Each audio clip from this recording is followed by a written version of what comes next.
우리가 살아가는 삶의 핵심이 뭘까요? 우리가 하나님 안에서 살아가는 삶의 핵심은 바로 예배이지요. 하나님은 예배를 통해서 우리를 만나 주십니다. 예배를 통해서 우리의 죄와 허물을 씻어 주십니다. 예배를 통해서 우리의 삶을 새롭게 하십니다. 예배는 창조주이신 하나님과 피조물인 우리가 만나는 장소가 바로 예배입니다. 그렇기 때문에 예배의 성공은 곧 인생의 성공이요, 예배의 실패는 인생의 실패라고 말하는 것입니다. 실제로 솔로몬의 삶을 보면은 그의 삶은 예배의 삶입니다. 예배에 성공하자 그의 삶은 성공의 삶으로 나아갑니다. 그러나 엘리에셀의 삶은 예배의 실패입니다. 그러자 그의 삶 실패로 끝나게 되어집니다. 예배는 이처럼 중요한 것입니다. 오늘 예배가 하나님이 기뻐 받으시는 예배, 하나님이 저와 여러분 한 사람 한 사람을 기뻐 흠양하시는 그러한 산 제사가 될 수 있기를 주님의 이름으로 축원합니다.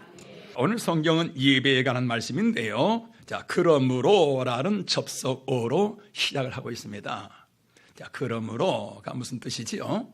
자, 로마서는 1장에서 11장까지가 이신득의, 즉 믿음으로 의롭게 되어진다라는 그런 말씀입니다. 그리고 12장에서 마지막 16장까지는 구원받은 자의 삶, 구원받은 자는 어떻게 살아가야 하는가라는 것을 기록하고 있습니다. 그래서 오늘 성경에서 우리의 성도들의 삶이 시작되어지는 12장을 그러므로라고 시작하는 것은 너희가 예수를 믿음으로 구원을 받았으니 그러므로 이제는 어떻게 살아야 할 것인가? 너희의 몸을 하나님이 기뻐하시는 산 제물로 드려라. 이것이 바로 하나님이 기뻐 받으시는 영적인 예배라라고 말씀하고 있습니다. 자, 여러분, 자, 산 제사, 이것은 구약시대의 예배 용어이지요. 구약시대의 예배에는 반드시 제물이 있어야 되잖아요. 제물이 없는 예배는 예배가 될 수가 없어요. 하나님은 제물을 통해서 그 예배를 받으시기 때문에 하나님 앞에 예배하러 나아갈 때는 반드시 자기 형편에 맞게 제물을 가지고 하나님에 나아갑니다. 그러니까 그 제물을 드릴 때 짐승을 잡아서 피를 제단에 쏟고 고기는 그 제단 위에 올려요. 그리고서 불을 태워서 제사를 드리는 것이 아니라 제물을 딱 올려놓고 그 앞에서 기도하는 겁니다. 그러면은 하나님이 불을 내리셔요.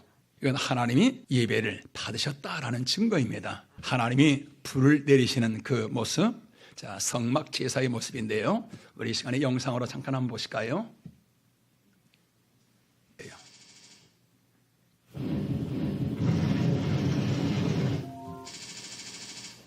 이처럼 제물을 딱 올려놓으면은 사람이 불을 붙여서 하나님한테 제물을 태워드리는 것이 아니고 제물을 딱 올리면은 하나님이 불을 내리십니다. 하나님 앞에 올리는 그 제물의 종류가 달라요. 어떤 제물이 있는가요? 하나님, 이제 나는 하나님을 위해서 살겠습니다. 나의 몸을 하나님 앞에 드립니다 라는 번제의 제물, 이 제물은 하나님께서 불을 내실 때 너의 몸을 내가 받았다, 너의 헌신을 내가 받았다라는 사인입니다. 하나님, 내가 하나님과 화목하게 살기를 원합니다. 하나님과 평화로운 삶을 살아가기를 원합니다 라고서 화목의 제물을 드릴 때에 하나님의 불이 내려요. 그 불이 내리는 것은 너와 나의 사이의 모든 장벽이 무너졌다, 화목한 관계가 이루어졌다 라는 그러한 증거이지요. 하나님, 내가 죄를 지었습니다. 나의 죄를 용서하여 주옵소서 라고 드리는 이 속죄 제물, 그 위에 불이 내릴 때는 너의 모든 죄를 내가 다 사하였다, 너의 죄는 다 하나도 없이 깨끗하여졌다 라는 그런 사죄의 사인입니다. 모든 예배처럼 구약시대는 하나님 앞에 제물을 드리는데 그 제물을 통해서 하나님과 화목하게 되어지기도 하고, 제물을 통해서 죄사함을 받고, 제물을 통해서 하나님이 함께 하시면서 임마누엘의 삶이 되어집니다. 그런데 여러분, 구약시대의 제사는요, 한 곳에서만 예배를 드려야 돼요. 반드시 어디에서요? 성전에서 예배를 드립니다. 딴 데서는 예배를 드릴 수가 없어요. 그렇기 때문에 어디에 있든지 하나님 앞에 예배를 드리기 위해서는 반드시 예루살렘에 그 성전으로 가야 합니다. 성전과 아무리 멀리 떨어져 있다 한다는 날지라도 예배를 드리기 위해서는 그 성전 예루살렘으로 올라가요. 외국에 나가 있다 한 날지라도 예배를 드리기 위해서는 맥추절이라 할지 추수감사절이라 할지 이때는 외국에 나가 있는 모든 유대인들이 다 본국으로 돌아가요. 왜 그러지요? 하나님은 어디에 계셔요? 성전에 계시기 때문에. 성전이란 말이 무슨 말이에요? 하나님이 계시는 하나님의 집이라는 뜻이에요. 그런데 여러분, 예수님께서 십자가에서 죽으신 그 이후에, 예수님이 부활하신 그 이후에는 성전 제사가 끝납니다. 그리고는 이제는 예배를 예루살렘에서 성전에서만 드리는 것이 아니라 이 지구상 어디에서도 예배를 드릴 수 있게 되어져요. 그 이유가 뭐지요? 바로 우리 몸이 성전이 되어진 것입니다. 우리 몸이 성전이에요. 자, 우리 성경 우리 두 군데 한번 보시겠습니다. 우리 고린도후서 6장 16절. 우리는 살아계신 하나님의 성전이라.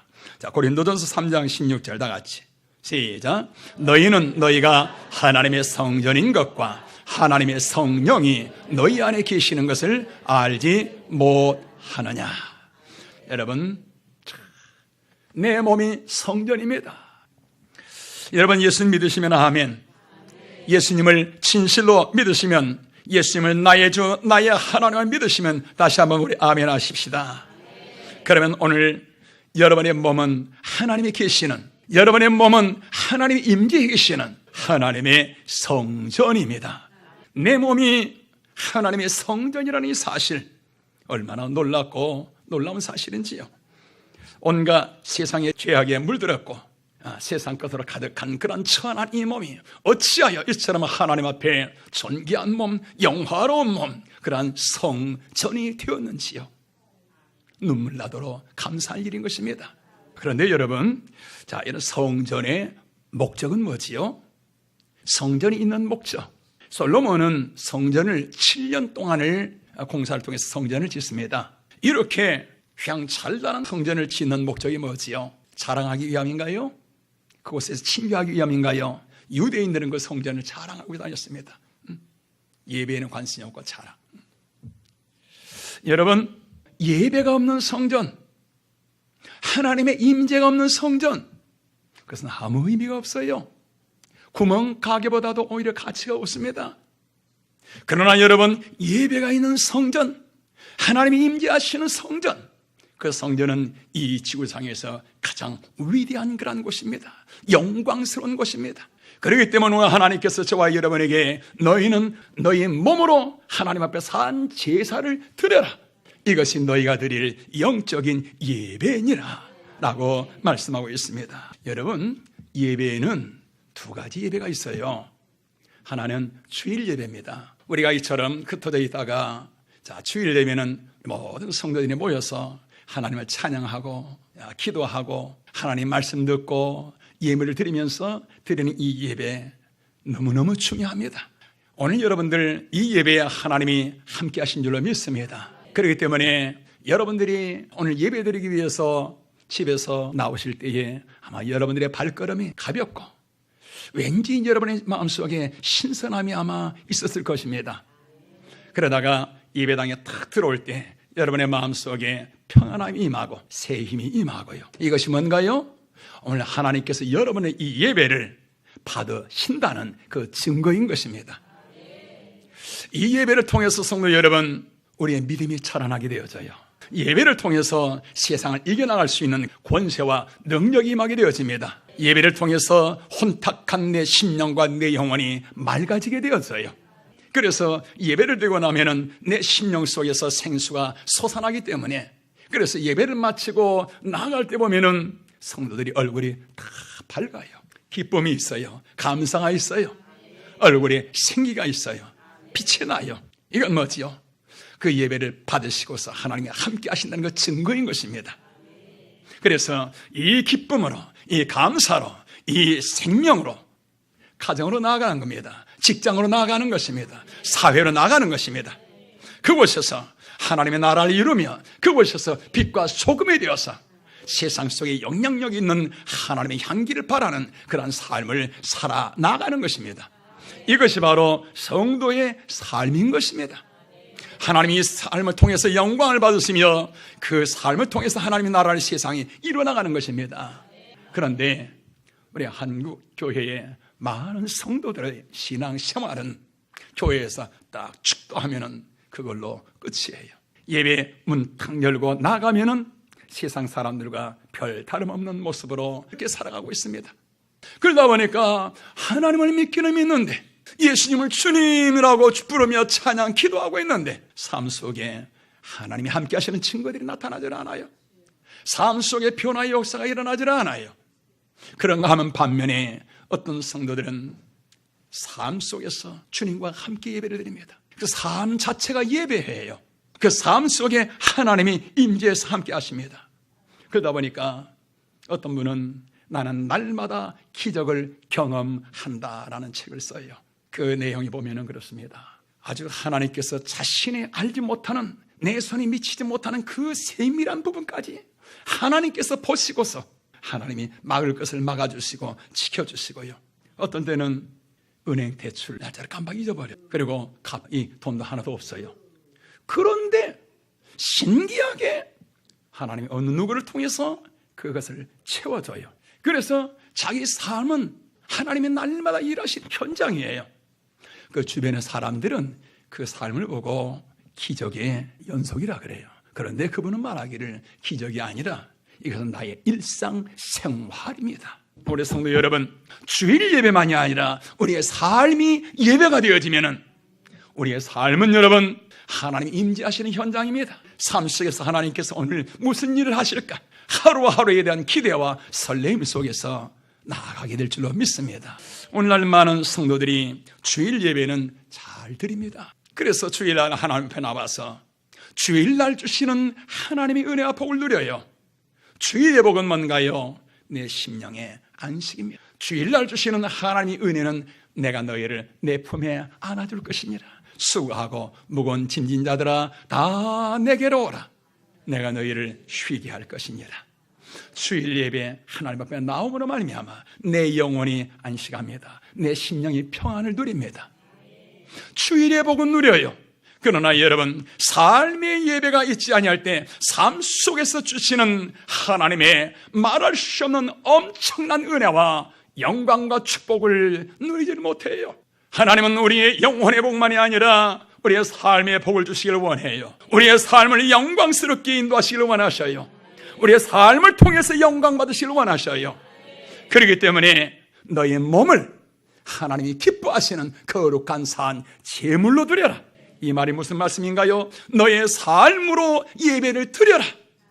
주일 예배만이 아니라 너의 삶의 예배를 드려라. 이것이 바로 하나님이 기뻐 받으시는 영적인 예배니라. 오늘 사랑하는 우리 높은 뜻 위력의 성도 여러분이여, 우리는 주일 예배, 우리는 영광스러운 예배만이 아니라 여러분의 삶의 현장도 하나님 앞에 영광스러운 예배의 현장이 될 수 있기를 주님의 이름으로 축원합니다. 그러면 여러분, 자, 삶으로 드리는 예배 어떤 것일까요? 우리 골로새서 3장 23절 우리 다 같이 있습니다. 무슨 일을 하든지 마음을 다하여 주께 하듯 하고 사람에게 하듯 하지 말라. 여러분, 세상 사람들 살아가는 모든 삶은 뭐지요? 보지 아니하면은 그냥 넘어가요. 그래서 눈 가리고 아웅 그냥 넘어가요. 아웅 소리는 났는데 아무것도 없어요. 이게 세상의 삶입니다. 사랑하는 자들아, 너희들은 그렇게 살지 말고 무엇을 하든지 주께 하듯 하라.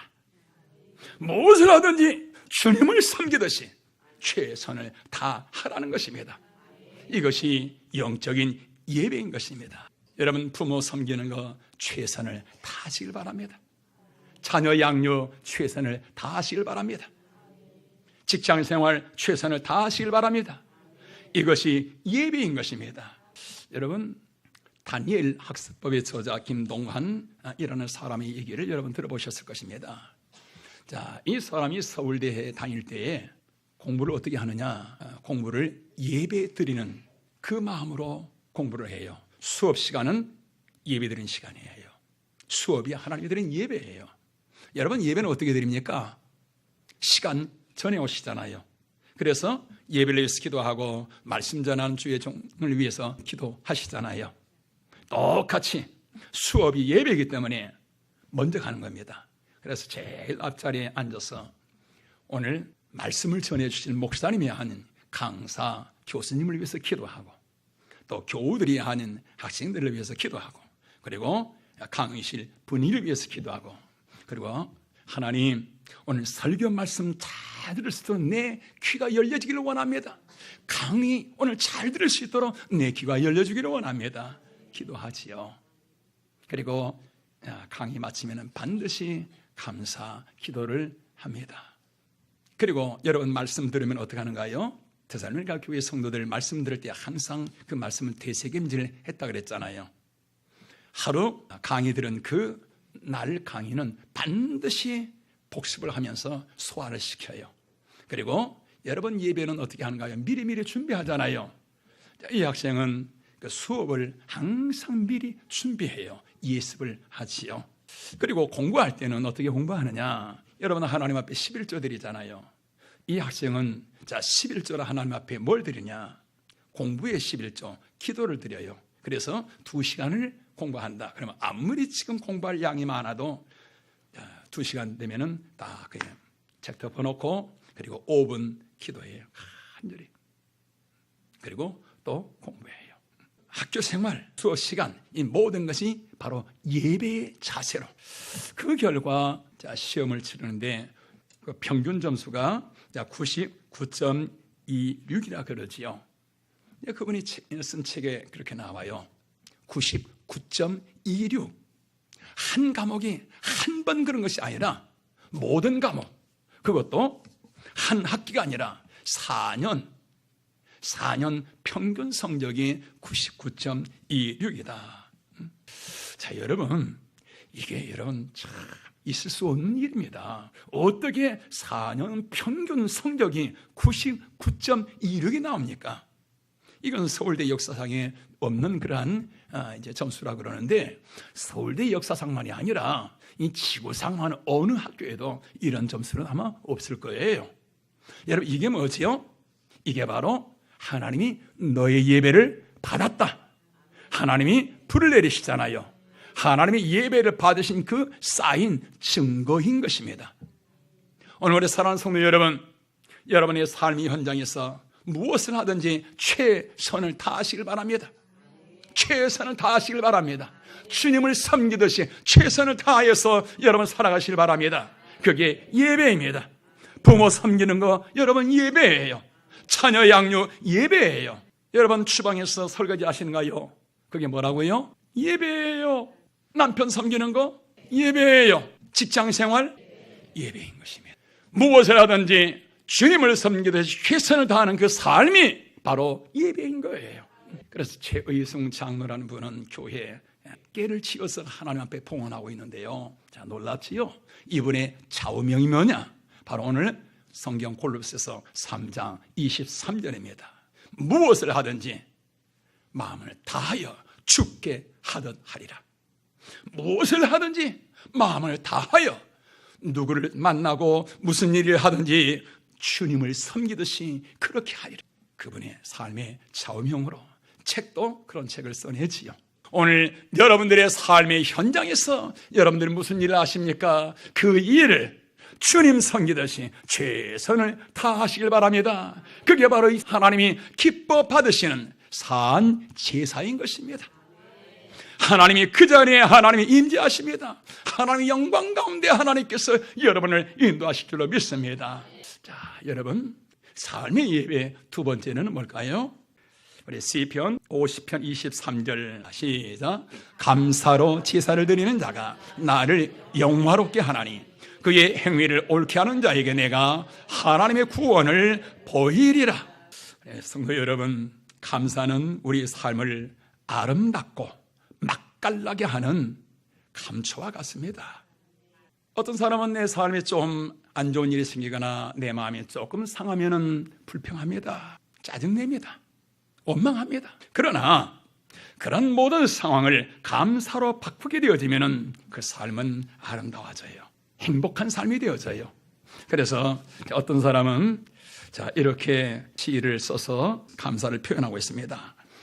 옷이 몸에 좀 끼면 그것은 잘 먹고 있다는 것이니 감사하라. 납부해야 할 세금이 많이 나왔다면 그것은 내가 수입이 많았다는 증거이니 감사하라. 집 주변에 주차장이 없어서 주차하는데 불편하다면 그것은 뭐예요? 내게 차가 있다는 증거이니 감사하라. 전기값과 난방비가 많이 나왔어요. 그것은 따뜻하게 살고 있는 것이니 감사하라. 세탁물이 너무 많아요. 다림질할 것이 너무 많아요. 그것은 내게 옷이 많다는 증거니 감사하라. 자녀들이 대들고 큰 소리 쳐요. 그럼 뭐예요? 우리 자녀들이 이제 머리가 컸구나. 생각이 컸구나. 우리 자녀들이 이만큼 자랐구나 하는 그런 증거이니 감사하라. 설거지할 것이 너무 많아요. 풍성한 식사를 즐겼구나. 그 증거니 감사하라. 이른 아침에 새벽 자명종 소리에 잠을 깨서 깜짝 놀라서 일어났어요. 내가 살아있다는 증거구나. 감사하라. 여러분, 우리가 이처럼 하나님 앞에서 모든 삶을 감사로 살아가면은 그 감사가 하나님 앞에 뭐라고요? 오늘 하나님의 제사입니다. 그 감사가 예배인 것입니다. 여러분, 예배의 현장에는 반드시 하나님이 임재하십니다. 예배가 있는 곳에는 하나님이 반드시 그곳에 하나님이 함께 하셔요. 요나는 사람 큰 물고기 뱃속에 빨려 들어갔을 때 그곳에서 하나님 감사합니다. 그곳에서 하나님 감사합니다. 감사로 하나님 앞에 제사를 드리자. 여러분, 예배가 있는 곳에 하나님 임재하시잖아요. 그 물고기 뱃속에 하나님이 함께 하셔요. 그러면서 그를 생명의 길로 인도하십니다. 바울이라는 사람 많이 매를 맞고서 감옥에 들어갑니다. 그런데 그곳에서 하나님을 감사로 찬양해요. 그 감사의 찬양이 있을 때 그곳에 하나님이 임재하셔요. 그곳은 감옥이 아니라 천국입니다. 감옥 문이 열려져요. 천도의 문이 열려져요. 우리 사랑하는 성도 여러분, 오늘 여러분들의 삶, 여러분 어떤 환경 가운데 있는가요? 여러분의 삶 속에서 어떤 일들이 일어나고 있습니까? 여러분 아픈 마음이 있는가요? 상처가 있는가요? 괴로움과 고통이 있는가요? 여러분 감사로 돌리시길 바랍니다. 감사로 받으시길 바랍니다. 감사로 말미암아 하나님 반드시 여러분의 삶을 아름다움으로, 기쁨으로, 좋은 것으로, 감사할 일들이 넘쳐나도록 하나님이 바꾸어 주실 줄로 믿습니다. 이것이 뭐예요? 이것이 바로 삶의 예배인 것입니다. 내게 좀 안 좋은 일이 있어요. 마음 상하는 일이 있어요. 불평하는 것이 아니라 그 가운데서 감사로 하나님을 예배하는 것입니다. 이것이 바로 삶의 예배. 오늘 우리 성도 여러분, 우리의 삶이 이처럼 무엇을 하든지 주님께 하듯이 최선을 다해서 하며 감사로 살아갈 때 여러분 우리의 삶은 있는 곳이 바로 하나님을 예배하는 예배의 장소요, 있는 곳이 바로 하나님을 영화롭게 하는 삶이요, 오늘 여러분의 삶은 하나님이 일하시는 하나님의 일터가 되어지게 될 줄로 믿습니다. 하루하루의 삶은 감사합니다. 감격입니다. 희열입니다. 승리입니다. 감동입니다. 주님, 삶의 예배를 드리기를 원합니다. 나의 삶이 예배가 되어지기를 원합니다. 무엇을 하든지 주님을 섬기는 마음으로 최선을 다하기를 원합니다. 감사 속에서 살아가기를 원합니다. 오늘 이 말씀이 여러분의 삶이 되기 위하여 하나님, 오늘부터 하나님 내가 이렇게 살아가기를 원합니다. 오늘부터 나의 몸을 하나님 앞에 거룩한 산 제물로 드리기를 원합니다. 오늘 말씀 생각하시면서 우리 같이 한번 기도하시겠습니다. 하나님, 주님 감사합니다. 아버지 하나님 감사합니다.